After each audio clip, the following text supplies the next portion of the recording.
This is Alto Plano, Bolivia. A once fertile area providing for hundreds of families. Now, due to climate change, it's nothing but an arid, desert-like expanse of dust and infertile land.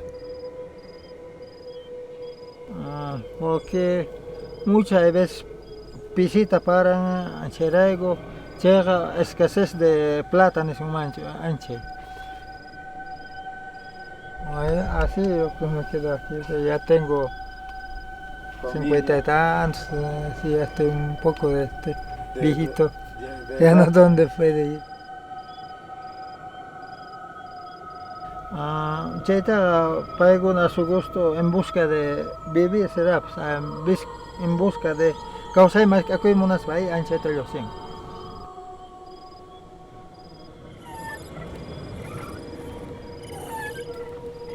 The entire area has become a ghost town. The remaining population seems to consist of the elderly, with roots too firmly planted to move on, and no future generations to follow. The whole place feels as if it's just waiting to die. The only option for those looking to the future is to leave in search of more fertile lands.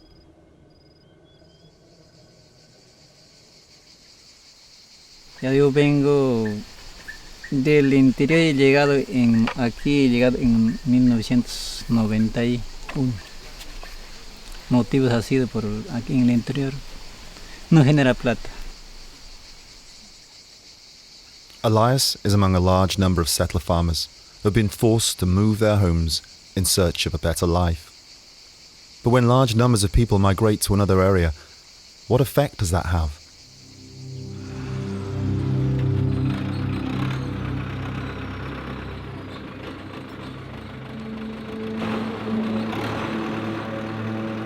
The logging companies play their part in deforestation, and so do cattle ranchers, clearing swathes of primary rainforest to create pasture for grazing. However, the biggest contributor to deforestation in Bolivia is agriculture, both on a mechanized industrial scale and also by small-scale subsistence farmers. El año pasado, en abril, hemos tenido convenio con el ABT Nacional para tener área para producción, que son 20 hectáreas, y el saldo queda para manejo forestal. De los 35, 22 nos dio permiso. Con las 3 hectáreas estamos empezando. Okay. Es el primer paso. Yeah. Quiere decir que tengo 17 hectáreas. We've understood the importance of the rainforests for decades, but it hasn't stopped us continuing to destroy them. Even today, the rainforests are still receding. Due to climate change and increasing populations, subsistence farmers are responsible for more and more deforestation, literally eating away at the rainforest from the outside in. The Bolivian government's forestry department is led by Telmo Munoz. He recognizes the need for change in populated rainforest areas, which are under threat from farming communities. Estamos gestando en esta dirección el nuevo modelo de desarrollo considerando el uso de los bosques y la tierra en comunidades. El nuevo actor en Bolivia con bosques son las comunidades, es decir, más del 85% de los bosques productivos de Bolivia está en manos de comunidades. Por esa razón el nuevo modelo. Change takes time in a country like Bolivia, regardless of how good the intentions are. New communities of settler farmers are emerging all along the fringes of the rainforest. Many families arrive with almost nothing, and in order to survive, they have no choice but to clear primary rainforest to begin growing food in the only way they know how. Sadly, this has disastrous repercussions.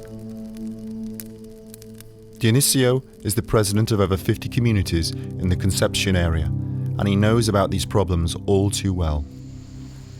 En este año ya más bien se está actualizando, ¿no? Más antes había bastantes problemas. Primero, los daños más grandes que pueden haber acá es el tema de las quemazones, ¿no? Se quema el monte y se pierden muchas maderas, ¿no? Entonces ese es un problema, ¿no? Para nosotros. Y bueno, lo importante ya ahora es que se está socializando en poder aprovechar la madera de manera legal, ¿no? The nutrients released into the earth from burned vegetation allow a crop such as rice to grow for only 1 or 2 years. The land must then be left fallow, ideally for 10 years or more, to allow the regrowth of secondary forest. Only then may the slash and burn cycle begin once more. In the meantime, the farmers move on to decimate even more rainforest in order to grow their crops to feed their families. Not all farmers are ignorant to the plight of these ancient ecosystems. Some have primary rainforest covering large portions of their land, but they understand the importance of conservation. Farmers like Ruben. Yo le aconsejaría a todas las personas que de este mundo, a cada persona que me escuche, cuidemos en el medio ambiente en que vivimos, donde sea que nos encontremos, cuidemos, plantemos plantas. Si en algunos sitios del planeta, del mundo, han podido por problemas de degradación de la tierra que ha habido, pero si se puede, digamos, recuperar a través de las plantaciones que nosotros podemos realizarlo. Ruben works closely with the project called Arbolivia, which holds true to his values. The project also believes that in order to combat the problems of deforestation and in turn conserve the natural environment, it must target poverty. They believe that education and training is the solution. A veces hasta me sirve hasta para mi cítrico. Ahí todos nos capacitan así cómo descafear y cómo porar también, ¿no? Ese tío aplico en mí. Arbolivia isn't a charity. It's a social business that forms equal partnerships with farmers. The project is part funded through financial institutions and also through independent foreign investment, which makes it both scalable and sustainable. The beauty of this business model is that ultimately there will be a financial return for everyone, and most importantly, the farmers themselves, tripling their income and creating new opportunities for the future, all generated by the sale of timber from hardwood trees planted and nurtured to maturity on the farmer's land. The gap between planting and reaping the reward for the sale of the timber can be anywhere from 15 to 35 years, but the farmers must survive until this life-changing transaction takes place. Bien contento y con ese, por eso ya he dicho ese dato.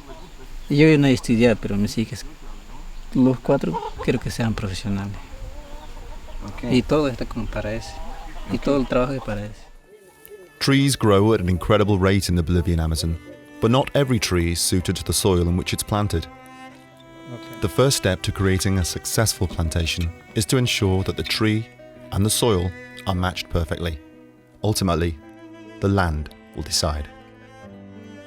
At present, there are almost 1,000 farmers working in partnership with the Arbolivia project, spread over 3 large areas of the country. This makes it challenging for Arbolivia's field technicians to reach the farmers to ensure they are given the ongoing training and support that's essential to the success of the project.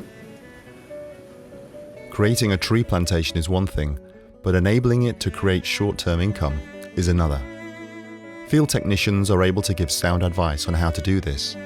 For example, coffee grows well in the shade of trees, and one of the project's partner farmers, Marina, had the perfect plantation in which to do this. It even led to her securing a short-term loan in order to expand and improve her farm. Crédito que he sacado es 2 años ya y con ese crédito lo que saqué amplié café, crédito que he sacado 7,000 bolivianos. Si voy a sacar otro crédito más, pero en primer lugar voy a comprar máquina para café. Sí, ese mesito, ¿no? Ahorita, por ahora ese mesito es. Entonces, el tarara no hizo plantar, cuando más atrás no va a haber, ya dicen mal ambiente, los árboles hay que plantar. Por eso animamos a plantar los tararas, ¿no? Más atrás ya no va a haber para vender, ya no va a haber en montes para sacar y así plantada de seguro va a ser. It isn't a lack of intelligence or caring that causes farmers to destroy the rainforest, but a lack of knowledge in advanced farming techniques. Again, this is where the project comes in, providing in-depth training in all areas of land management. This support goes way beyond the tree plantation. It extends to the entire farm. Arbolivia subsidizes maintenance costs with cash payments, which is a real incentive for farmers to partner with the project. Es para el mantenimiento. Cada 4 meses siempre rozo. Es algo para mi comida, algo para... Hay veces cuando no hay platita, cae. Cuando rozo, entonces viene el de distribución, tome. Cada vez estaría pagando tanto, ¿no ve? Cae, me sirve. The farmer's well-being is key to the project's success. Remember the logging companies? They control the market and can take advantage of small-scale farmers. Not only that, they don't deal with smaller trees, which are often left to rot. Arbolivia is not only able to act as a go-between, getting better prices for the timber, but they also have their own mobile logging sites which can process all manner of timber sizes. The project is making every effort to reforest and replant sustainable sources of timber with the goal of preventing further deforestation of primary rainforest. Over the past 2 decades, deforestation in the rainforest has been slowing. This is due to the efforts of those who strive to protect them, a global awareness of the value of these ancient ecosystems, what they do for the planet's atmosphere, and the natural resources which lie within. Norman comes from a place deep in the rainforest, accessible only by river. His people used to be hunters and fishermen. Then they took work with logging companies. In 1996, his community turned away from logging and embraced ecotourism as a source of sustainable income. He believes the Arbolivia project is making a difference. If maybe we can have maybe 1,000 people in the world who are working with that project in different places, probably even our planet will have more chance for to live longer than maybe we are destroying so much forest.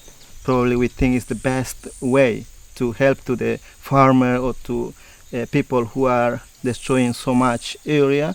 With this project, the people, they can reforestate the area, and maybe in 20 or 35 years they have chance for to, use the natural resources, which is the best way, my friend. We need to give more effort to protect our natural resources because it's the base of the life. Yeah.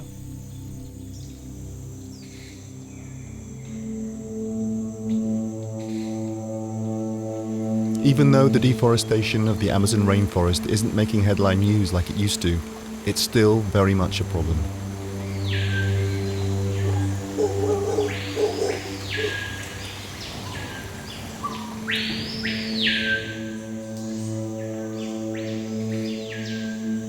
The rainforest cleans our air, stores over half the world's rainwater, provides medicine from plants, and calls itself home to half of the 10 million animal, plant, and insect species known to mankind.